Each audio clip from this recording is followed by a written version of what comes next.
E o Brasil celebra hoje o Dia do Trigo, um alimento tão essencial na mesa do consumidor e símbolo de avanços no campo. Com produção recorde de mais de 9 milhões de toneladas e exportações em alta, o país se aproxima da autossuficiência e ganha destaque na pesquisa e na qualidade do cereal. Quem fala mais sobre esse cenário é o chefe-geral da Embrapa Trigo, Jorge Lemansky, que já está aqui com a gente. Jorge, falei certo seu nome, pode me corrigir, viu? Bom dia. Bom dia, Carolina. É uma satisfação falar dessa cultura milenar, né, que faz parte diariamente em todos os continentes, né, contribuindo aí na ordem de 20% das calorias e proteínas que os humanos consomem, né?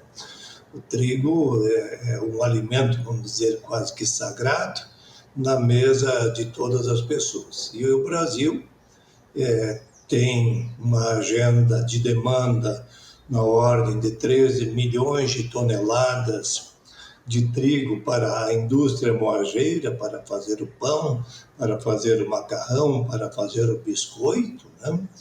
Mas também o trigo ele começa a ganhar escala como fonte de suprimento de alimentos para a cadeia do leite, para a cadeia de suínos, de aves e dos bovinos.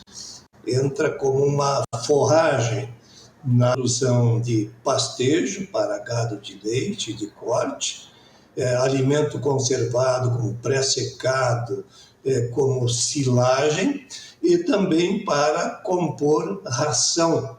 E mais ultimamente começa a entrar na agenda da produção de biocombustíveis. Em Passo Fundo está se estabelecendo pela BH uma indústria que de cada 1.000 quilos de grãos de trigo deverá produzir 80 quilos de vital, 300 quilos de CO2, 400 quilos de etanol, né?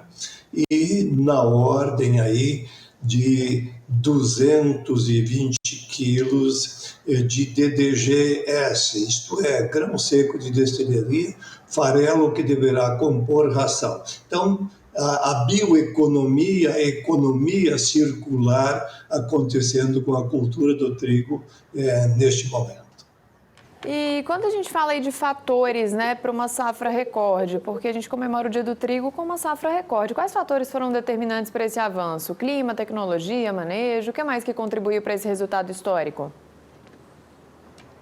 Nós saímos da década de 70 de 600 quilos por hectare para atingirmos mais de 3.000 quilos em 5 décadas. Isso então tem ciência, tem pesquisa agropecuária. Segundo, nós saímos de um processo de cultura mais braçal para uma agricultura mecanizada. Então, nós tivemos avanços significativos nessa parte de implantação com semeadeiras, com máquinas, tratores, com colhedoras, né? Nós melhoramos a infraestrutura de armazenagem e nós temos um clima para a produção, nós temos bastante área de terra para isto, né? No sul do Brasil, nós estamos cultivando, veja, nós temos aí 16 milhões de hectares cultivados com grãos, Paraná, Rio Grande do Sul e Santa Catarina, isso no verão, né? Mas temos uma oportunidade grande, porque com o trigo estamos cultivando no Brasil não mais do que 3 milhões de hectares. No Brasil central, acima de 800 metros de altitude, são cultivados na ordem de 6,7 milhões de hectares com culturas de grãos, que também têm aptidão para a produção de trigo. Então, nós temos área em abundância ainda para ser otimizada com o uso da triticultura. A nossa conta trigo, Carolina, né, nos últimos 10 anos, nós drenamos para comprar trigo na ordem de 65 bilhões de reais, né? Então, nós temos área, nós temos tecnologia, mas existem alguns gargalos, né, que é a chamada competitividade internacional, né, que nós temos que melhorar. Crescemos bastante em termos de qualidade do trigo, produzimos todo o trigo qualitativamente como os melhores trigos do mundo para a indústria moageira, né? Porém, ainda temos alguns gargalos que nos limitam esse grande avanço. Eu diria dois em especiais, né? Que são as doenças fúngicas da Bruzone, em especial no Brasil Central. É um evento que foi descoberto no Brasil em 1986. A pesquisa está avançando significativamente para isso, né?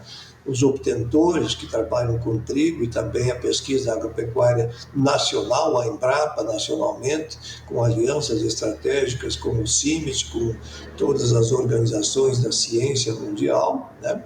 E também com a giberela, em especial no sul do Brasil. Vencidos esses dois desafios, destrava a ampliação da área de cultivo e também melhora a produtividade, competitividade e reduz o risco da atividade. Há um esforço de todos os atores da cadeia neste propósito, né? Porém, ainda dependemos do trigo internacional para o suprimento e a soberania brasileira na produção de trigo, Carolina.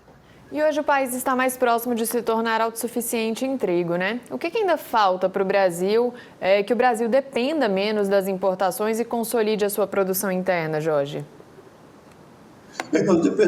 Nós estamos cultivando aí esse ano 2.500.000 hectares, chegamos em 2022 a 3,1 milhões de hectares. No instante que nós aumentarmos a área até 4 milhões de hectares de cultivo no Brasil, nós atingir seguramente o nosso suprimento. Isso depende, então, parte das questões mercadológicas, né? O preço é relevante, é atrativo para o produtor. Quando o produtor é remunerado, aumenta a área. E neste momento, o preço está bastante limitante, não sendo atrativo em função do nosso custo de produção. Então, este é um aspecto. O outro aspecto, né, é nós avançarmos nas condições de expansão ainda maior no Brasil Central, no Cerrado, né? Nós temos esses dois grandes aspectos. Então, resolvido essa parte da pesquisa agropecuária em termos de controles dessas duas doenças, isso destrava a expansão de área, né? Melhora ainda mais a nossa produtividade e competitividade, e daí então o Brasil não apenas terá o seu suprimento estabelecido, como também fará parte da contribuição dessa cultura que é consumida na ordem de 806 milhões de toneladas no mundo todo, né? Nós consumimos entre 12 e 13 milhões de toneladas, né? Então, o Brasil, sim, vai ser parte da solução de produção de trigo, não apenas para o Brasil, né? Mas também para a demanda crescente mundial. Com pesquisa agropecuária, com o produtor, protagonista, empreendedor, analisando o que vem sendo com o clima. No sul do Brasil está chovendo mais, no Brasil Central tende a chover um pouco menos, e isso abre espaço para a expansão do trigo, como uma segunda safra compondo, junto com o milho, segunda safra com o algodão e com o sorgo, uma outra opção para a segunda safra no Cerrado do Brasil Central. É assim que a gente vai avançar e, evidentemente, com as soluções de produtos para proteção de planta, mas em especial com uma genética com as resistências e tolerâncias às principais doenças do trigo. Estamos no caminho, temos clareza do que há que ser feito, né? E a cadeia está discutindo. Dia 2 de dezembro estaremos na CNA em Brasília, fazendo o Fórum Regional do Trigo Tropical, né?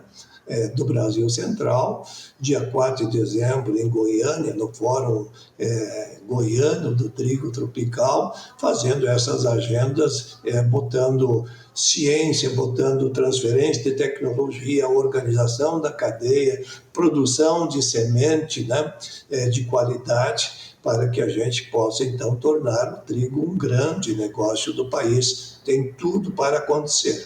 Há 100 anos fazemos o primeiro cruzamento artificial de trigo, né? Então, evoluímos bastante, mas há ainda uma caminhada a ser percorrida para que esse cereal seja parte ainda mais significativa da economia brasileira. E Jorge, além de atender o mercado interno, o Brasil vem ampliando as exportações, né? Quais mercados estão mais abertos ao trigo brasileiro e como que o país tem se posicionado em termos de qualidade, de competitividade? Perfeito. No Brasil Central, em função do regime hídrico, o trigo é colhido no período seco. Então, ele é um trigo de alta qualidade, né? É um trigo de alta sanidade de grãos. Nós não temos problemas em si de micotoxina, como dióxido e valenol, né? Que no ambiente úmido do sul, em especial neste momento, tem chovido bastante, nos momentos da colheita isso prejudica esta qualidade, né?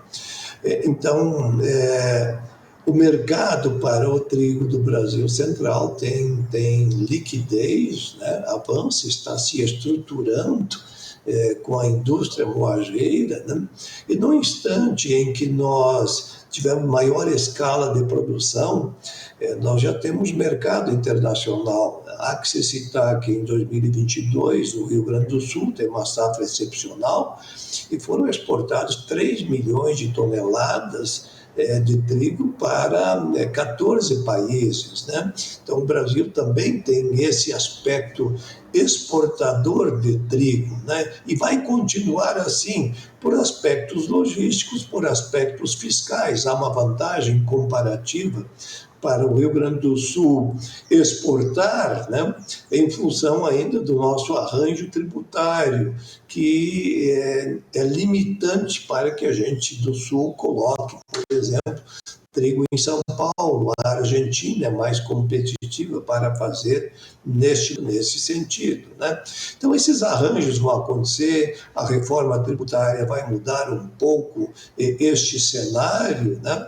Então, entendo que melhorar a infraestrutura de armazenagem, a nossa logística, esse arranjo tributário, com o avanço da ciência, investimento em pesquisa, seguramente nós caminhamos bem claro para que o trigo, sim, seja parte significativa da economia brasileira, que a gente tenha o nosso suprimento de forma competitiva e gere emprego e renda local com produto de qualidade, não necessitando, né, essa importação, mas esses fluxos comerciais, eles são também positivos, né, para o comércio mundial, essas ações entre países, né? No mundo, desses 806 milhões de toneladas, na ordem de 160 milhões desse trigo vai para a ração e entre 210 e 220 milhões de toneladas circulam entre os países do mundo numa agenda comercial. Esta é a dimensão que se tem. O Brasil caminha para ser parte também desta solução de alimentos, como em outros produtos. É assim que nós enxergamos, estamos trabalhando para isso, construindo um ambiente de diálogo com todos os atores da cadeia. Nesse sentido, o conjunto vai avançar e o Brasil terá o seu suprimento, a sua soberania do trigo, né? Esperamos que isso aconteça o mais breve possível. É isso, Jorge. Algo mais a acrescentar? Celebramos o Dia do Trigo, essa cultura milenar que faz parte da segurança efetivamente alimentar dos povos. E o Brasil caminha para ser parte desse suprimento, como parte da cultura da paz que o alimento leva aos humanos.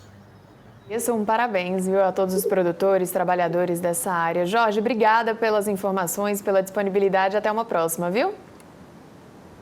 Obrigado, até a próxima. Tchau, tchau.